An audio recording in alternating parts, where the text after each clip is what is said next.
করা যায় কিনা, যে ত্রিপুরা প্রিমিয়ার লিগ বছরে একবার, যেমন আইপিএল এর সিজন আসছে মার্চ মাস থেকে, এমন টিপিএল ত্রিপুরা প্রিমিয়ার লিগেরও একটা সিজন থাকবে, যেটা সম্পূর্ণভাবে পরিচালনা করবে ত্রিপুরা ক্রিকেট অ্যাসোসিয়েশন। সে দিশায় কাজ করছে। আমাদের কাছে ভালো মাঠ রয়েছে, রানের বাজার, আমাদের এসএন কলোনি সম্মতি ক্লাবের বিদ্যা মন্দিরের মাঠ খুব যথেষ্ট সুন্দর। বীরেন্দ্রনগরেও দেখলাম ছেলেরা নেট প্র্যাকটিস করছে। গৌরাঙ্গবাবু, গৌতম বাবুদের প্রতিনিয়ত আমরা দেখি একটা টেন্ডেন্সি থাকে যে কোনো মাঠ দেখলে এটাকে কি করে নেওয়া যায়, তাতে পিচ তৈরি করা যায়, মাঠটাকে রক্ষণাবেক্ষণ করা যায়, এবং সময় মতো সঠিক মতো ছাত্রদেরকে, যারা এখানে আসছে, ছোট ছোট ছেলেরা খেলাধুলা করছে, ভালো প্র্যাকটিস করছে, যাদের ভবিষ্যৎ আগামী দিনে উজ্জ্বল বলে আমি মনে করি। আমার এখানে একটা প্রস্তাব থাকবে, মাননীয় সভাপতি এবং আমাদের সম্পাদক আছেন টিসিএর, ত্রিপুরা প্রিমিয়ার লিগ নামে একটা টুর্নামেন্ট যদি আমি ঘোষণা করি। আমি উপানন্দের সাথে কথা বলছিলাম, বলছে যে কোনো সংস্থা এগিয়ে আসছে না বাইরে থেকে, বড় সংস্থার দরকার।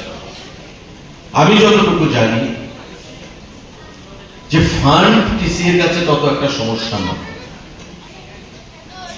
ত্রিপুরা প্রিমিয়ার লিগ নিয়ে যদি আমরা একটা আইপিএল এর মতো, ইন্ডিয়ান প্রিমিয়ার লিগ যেমন রয়েছে, এমন TPL, Tripura premier league, Tripura রাজ্যে বিভিন্ন ক্লাবগুলোকে নিয়ে আমরা জানি আমাদের সেরা প্লেয়াররা কারা। ধরুন 100টা প্লেয়ার আছে, এমপ্যানেল প্লেয়ার টিসিএর অধীনে, তাদের মধ্যে অকশন হোক।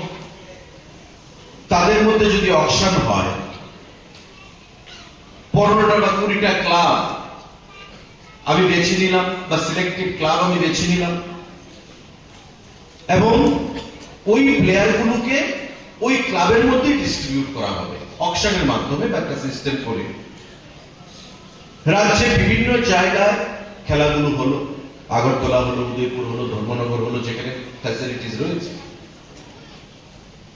এতে করে যেমন আমি বলছি, আমি উপানন্দ বাবুকে বলছিলাম যে আমার ইচ্ছা আমি একটা ক্লাবের দায়িত্ব নিলাম ফ্র্যাঞ্চাইজি হিসেবে। এমন আমরা দেখি না, যেমন Chennai Super Kings, Kolkata Knight Riders, কে চালাচ্ছে? শাহরুখ খান চালাচ্ছে। মুম্বাই ইন্ডিয়ান্স, আম্বানিরা চালাচ্ছে। চেন্নাই সুপার কিংস কখনো শ্রীনিবাসন, যিনি বোর্ড সভাপতি ছিলেন, উনি চালিয়েছেন, আজকে বর্তমানে অন্য কেউ রয়েছে।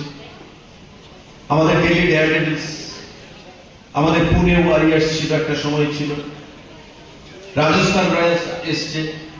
আমরা বিভিন্ন সময় মালিকানা, কীর্তি জিন্টা, পাঞ্জাব কিংস, এই যে মালিকানাগুলো, ফ্র্যাঞ্চাইজিগুলো, আমাদের রাজ্য এমন অনেক লোক রয়েছে যারা ক্লাবগুলো পরিচালনা করার ক্ষমতা রাখে। আর এমন আমাদের এখানে তো এমন নয় যে কোটি কোটি টাকা দিয়ে আমাদের কিনতে হবে। আমাদের রাজ্যের প্লেয়ারদেরকে অল্প বিস্তর দিয়ে তাদেরকে আমরা সাহায্য করব, মোটিভেট করব, এবং খেলাধুলাটা ওয়ান্স ইট ইজ স্টার্টেড, আমরা যখন এটা স্টার্ট করতে পারবো, তো অটোমেটিক্যালি আগামী বছর থেকে, নেক্সট 1-2 বছর থেকে বাইরে যারা সংস্থারা রয়েছে তারাও এখানে ইন্টারেস্ট দেখাবে, তারাও আসবে ধীরে ধীরে, তারাও আমাদেরকে সাহায্য করার জন্য টিসিএর সঙ্গে কোলাবোরেশন করবে। প্লেয়ারদেরকে সেই সুযোগ করে দিয়েছে, নতুন নতুন প্লেয়ার। ঈশান কিষান, আমরা কি চিনতাম কেউ ঈশান কিষানকে? শ্রেয়াস আয়ারকে আমরা কেউ চিনতাম? রিঙ্কু সিং আমরা কেউ চিনতাম? আমরা কেউ চিনতাম না। আজকে জসপ্রীত বুমরা পাঞ্জাব থেকে খেলেছে, রাজস্থান থেকে খেলেছে, আমরা মানে আইপিএল এর মাধ্যমে তারা এসেছে। আজকে যে আমাদের পাঞ্জাবি যে পেসার, লেফট পেসার যে अर्शदीप सिंह, সে আইপিএল থেকে এসেছে। ম্যাক্সিমাম প্লেয়ার আজকে আইপিএল থেকে ভারতীয় ক্রিকেট টিমে জায়গা করে নিয়েছে। অভিষেক শর্মা, সে গত বছর দেখলাম হায়দ্রাবাদ থেকে খেলছে।